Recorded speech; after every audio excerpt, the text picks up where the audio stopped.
আইনগত যে ব্যাখ্যাটা দেওয়া হচ্ছে এটা সঠিক না, এটা ভুল। এই ব্যাখ্যা যদি তারা দেন তাহলে তারা পঞ্চম সংশোধনী মামলার জাতাকলে নিজেদেরকে আবার ফেলার ব্যবস্থা করছেন। কোন পিছুটানের কারণে আমাদের দেওয়া হা ভোটকে নিগেট করে দিয়ে ভিন্ন একটা জিনিসকে চেপে ধরতে হচ্ছে? যা হচ্ছে এটা কিন্তু আসল ঘটনা না, পিছনে কি কারণে এটা হচ্ছে এটাই আসল ঘটনা। এই কারণটা খুঁজবেন। কি কারণে হোম মিনিস্টার এত অ্যাক্টিভিটি দেখাচ্ছেন? কি কারণে ল মিনিস্টার এত চুপ আছেন? কি কারণে ল মিনিস্ট্রির ফাংশন আরেক মিনিস্ট্রিকে পালন করতে হচ্ছে? কি কারণে একজন ব্যক্তির 25 দিন 30 দিন আগে দেওয়া কমিটমেন্ট 30 দিন পরে 180 ডিগ্রি অ্যাঙ্গেলে পরিবর্তন হয়ে গেছে? সেই গণভোটের আদেশ এখন আর বাস্তবায়ন করতে চান না। এর অর্থ হলো কোনো না কোনো জায়গায় সম্ভবত এক ধরনের ঋণ তৈরি হয়েছে, যে ঋণটাকে আপনারা পরিশোধ করতে গিয়ে গণভোটকে অ্যাভয়েড করতে হচ্ছে। 4 কোটি 5 কোটি লোক এর পক্ষে রায় দিয়েছে, এটাকে অ্যাভয়েড করতে হচ্ছে কোন ঋণের কারণে? কোথায় নাকে খত দেওয়ার কারণে 4 কোটি 5 কোটি লোকের ভোটকে অ্যাভয়েড করতে হচ্ছে? আর না হলে জনগণের দল বলেন, আপসহীন নেত্রীর দল বলেন, শহীদ প্রেসিডেন্ট জিয়াউর রহমানের দল বলেন, বর্তমান তারেক রহমান সাহেবের দল বলেন, প্রাইম মিনিস্টার, কোটো এক জায়গায় মানুষের দলেই যদি বলেন, মানুষের ভোটের কথাই যদি বলেন, তাহলে 5 কোটি লোকের ভোটকে যদি অ্যাভয়েড করে বিশেষ কোনো জিনিস অ্যাচিভ করতে চান, তখন একজন রিজনেবল মানুষ এই প্রশ্ন উত্থাপন করবে যে 5 কোটি লোকের চাইতেও বেশি গুরুত্বপূর্ণ এজেন্ডা, আইডিয়া, চিন্তা কোন জায়গায় লুকায়িত আছে যা 5 কোটি লোকের চাইতেও বেশি গুরুত্বপূর্ণ? এই 180 ডিগ্রি অ্যাঙ্গেলে ঘুরে যাওয়ার পিছনে যদি কোনো বৃহত্তর শক্তি বা গ্রুপ এর উপরে আসর বিস্তার করে থাকেন আর সেটা আপনাদের নির্ভরতা হয়, তাহলে ওই নির্ভরতা সময়ের প্রেক্ষাপটে বাংলাদেশের বৃহত্তর জনশক্তির বাইরে গিয়ে আপনাদেরকে অবস্থান নিতে হবে।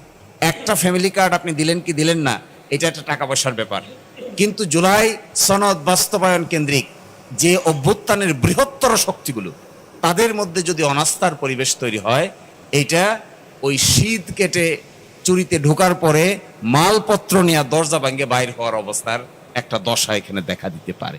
আমি এই মামলাটা হওয়ার পরে সরকারপন্থী বড় বড় আইনজীবীর সঙ্গে দেখা করেছি। দেখা করে আমি জিজ্ঞেস করেছি, আপনি কি জানেন এই মামলা হয়েছে? কয় না, আমাদেরকে কেউ তো কনসাল্ট করেনি। আরেকজনকে জিজ্ঞাসা করলাম, এটার সঙ্গে কি আপনি আছেন?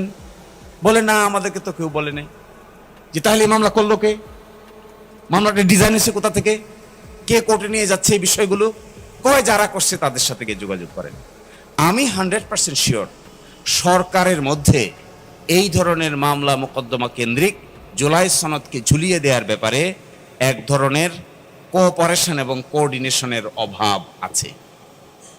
বিশেষ কোয়ার্টার বিশেষভাবে এই জুলাই সনদ বাস্তবায়নের ক্ষেত্রে সঠিক পথ অবলম্বন করা হোক, এটা না চেয়ে কারো কারো ব্যক্তিগত খায়েশ কিংবা চিন্তা ভাবনার বহিঃপ্রকাশ আধিপত্যবাদের মতো আমাদের উপর চাপিয়ে দেওয়ার এক ধরনের বাস্তব নমুনা দেখা যাচ্ছে। তো আমি অনুরোধ করব, আমাদের সকলের দায়িত্ব হবে পার্লামেন্টের ভিতরে এবং বাইরে। এখনই মনে হয় সরকার দলীয় পার্লামেন্টারিয়ানরা, বিরোধী দলীয় পার্লামেন্টারিয়ানরা পার্লামেন্টে বসে মিটিং করছেন। ভিতরে এবং বাইরে আমাদের সকলের, আর কোর্টের ভিতরে তো আমরা আসি, যতটুকু আমাদের জীবন আছে, যত সময় আমাদের নিঃশ্বাস আছে, ততক্ষণ পর্যন্ত জুলাই সনদ আইনের দৃষ্টিকোণ থেকে অসাংবিধানিক ঘোষণা করে দিতে পারবে। এর বিরুদ্ধে যত ফাইট করতে হয় আমরা শেষ পর্যন্ত ফাইট চালিয়ে যাবো ইনশাআল্লাহ।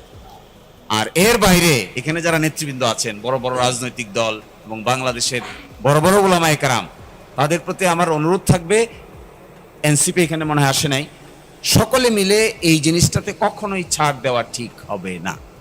এটা এমন, লাস্ট কথাটা হলো আমার এটা, সাংবিধানিক সংকট তৈরি তারাই করছেন। আচ্ছা বলেন, গণভোট যে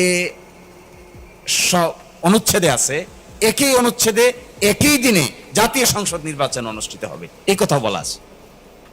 তো গণভোট অস্বীকার করলে জাতীয় সংসদের নির্বাচনের কি হবে?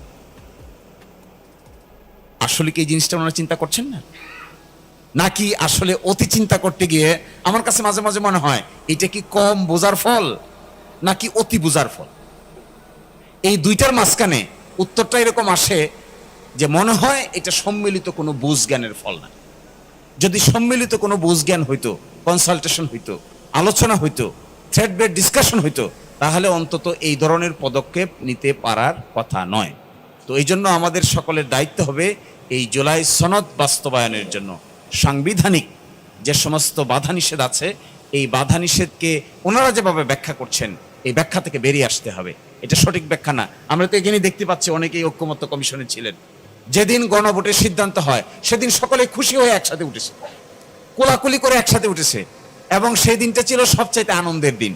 আমার ধারণা সবাই একজন আরেকজনকে জড়িয়ে ধরেছে, বিএনপি এগ্রি করেছে গণভোট আমরা যাব। এখন বলছে গণভোট অসাংবিধানিক। হায় হায়। এবং ওইটা টেলিভিশনে রেকর্ড করা আছে, আপনারা কেউ যদি সুযোগ থাকে ওই টেলিভিশনের রেকর্ডটা একটু দয়া করে রিমাইন্ড করবেন, এবং কে প্রস্তাব দিয়েছে, কারাই প্রস্তাব সমর্থন করেছে ওখানে দেখতে পাবেন। দেখার পরে কোলাকুলি হলো, সবাই একজন আরেকজনকে জড়িয়ে ধরলেন, একমত হলো। প্রথম প্রশ্ন ছিল যে একটা সাংবিধানিক আদেশ জারি করা হবে। আমরা সাংবিধানিক আদেশকে ছাড় দিয়ে বললাম ঠিক আছে, সাংবিধানিক আদেশ জারি যেহেতু সকলেই একমত না, বিকল্প রুট নেওয়া হোক। ঐকমত্য কমিশন 5টা অপশন দিয়েছিল। তখন প্রশ্ন আসলো গণভোট। গণভোটের কথা যে আসলো সকলেই একমত হয়ে গেল, ঠিক আছে গণভোট গণভোট গণভোট। এবং আজকে যারা গণভোটের বিরুদ্ধে বলছেন তাদের কণ্ঠ এবং হাত সেখানে দেখতে পাবেন। তা যদি হয় সেই গণভোটের আদেশ এখন আর বাস্তবায়ন করতে চান না, এর অর্থ হলো কোনো না কোনো জায়গায় সম্ভবত এক ধরনের ঋণ তৈরি হয়েছে, যে ঋণটাকে আপনারা পরিশোধ করতে গিয়ে গণভোটকে অ্যাভয়েড করতে হচ্ছে। এটা খুবই ডেঞ্জারাস কথা। মানুষ 4 কোটি 5 কোটি লোক এর পক্ষে রায় দিয়েছে, এটাকে অ্যাভয়েড করতে হচ্ছে কোন ঋণের কারণে? কোথায় নাকে খত দেওয়ার কারণে? কোন জায়গায় নাক পাশে আবদ্ধ হয়েছেন, যে নাক পাশে আবদ্ধ হওয়ার ফলে 4 কোটি 5 কোটি লোকের ভোটকে অ্যাভয়েড করতে হচ্ছে?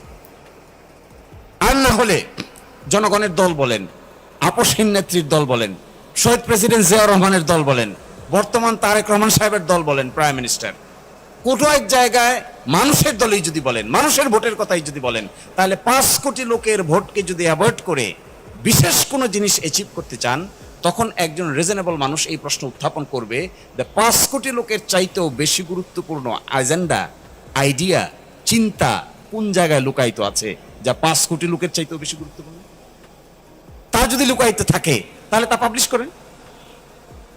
তখন মানুষ অ্যানালাইসিস করে, তাহলে এটা কি ম্যানেজড ভোট, এটা কি রিগিং ভোট, এটা কি কোনো জায়গায় খত দেওয়ার ভোট, এটা কি 2-3 জন উপদেষ্টা ওই দল থেকে এই দলে আসার সিমটম কিনা? এই সমস্ত কথা তো মানুষ আলোচনা করবেই। আর তার যদি না করে আপনারা সরাসরি করতেন, ঠিক আছে একমত হয়েছে, জুলাই চার্টার বাস্তবায়ন হবে, আমরা শপথ নিব, পার্লামেন্টে যাব, 180 দিনের মধ্যে সংস্কার পরিষদ হবে, এর ভিতরে সংস্কার শেষ, তারপরে নতুন পার্লামেন্ট যাত্রা শুরু করবে, বাস শেষ। তাহলে তার কেউ প্রশ্ন তুলতো না, কেউ তো এই প্রশ্ন তোলার ক্ষমতাই পাইতো না যে তাহলে আপনাদের নাকে খতটা কোন জায়গায় দিয়েছেন।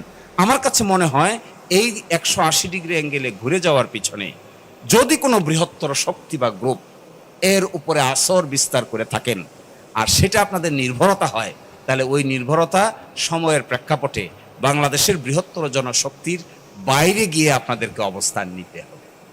That would be very difficult. এবং গতকালকে বেশ কয়েকটা জায়গায় আমি দেখেছি নতুন প্রজন্ম, ইভেন মহিলারা, আলট্রা মডার্ন মহিলারা, তারা সিরিয়াসলি বলছেন যে আসলে কি কারণে, কোন পিছুটানের কারণে আমাদের দেওয়া হা ভোটকে নিগেট করে দিয়ে ভিন্ন একটা জিনিসকে চেপে ধরতে হচ্ছে, ওটা কি? আমি আপনাদেরকে অনুরোধ করব, আপনারা ইনভেস্টিগেটিভ জার্নালিজমের ক্ষমতা যাদের আছে, যাদের এই পরিমাণ দক্ষতা আছে, তারা এটা খুঁজবেন। যা হচ্ছে এটা কিন্তু আসল ঘটনা না, পিছনে কি কারণে এটা হচ্ছে এটাই আসল ঘটনা। এই কারণটা খুঁজবেন। কি কারণে হোম মিনিস্টার এত অ্যাক্টিভিটি দেখাচ্ছেন, কি কারণে ল মিনিস্টার এত চুপ আছেন, কি কারণে ল মিনিস্ট্রির ফাংশন আরেক মিনিস্ট্রিকে পালন করতে হচ্ছে, কি কারণে একজন ব্যক্তির 25 দিন 30 দিন আগে দেওয়া কমিটমেন্ট 30 দিন পরে 180 ডিগ্রি অ্যাঙ্গেলে পরিবর্তন হয়ে গেছে। পর্দার আড়ালের ওই শক্তিটাকে কিংবা ওই কারণটাকে যদি খুঁজে বাইর করা যায়, আমার ধারণা এটা বাংলাদেশের জন্য সবচাইতে বড় উপকার হবে। আর আমি গতকালকে বলেছিলাম, এক মন্ত্রীর সাথে দেখা হয়েছে, সেখানে বলেছিলাম যে আপনারা তো মানুষের বিশ্বাসের জায়গাটা নষ্ট করে দিচ্ছেন। তো উনি বললেন কেমনে? বলে যে সকাল একটা বলেন, দুপুর একটা বলেন, রাতে একটা বলেন।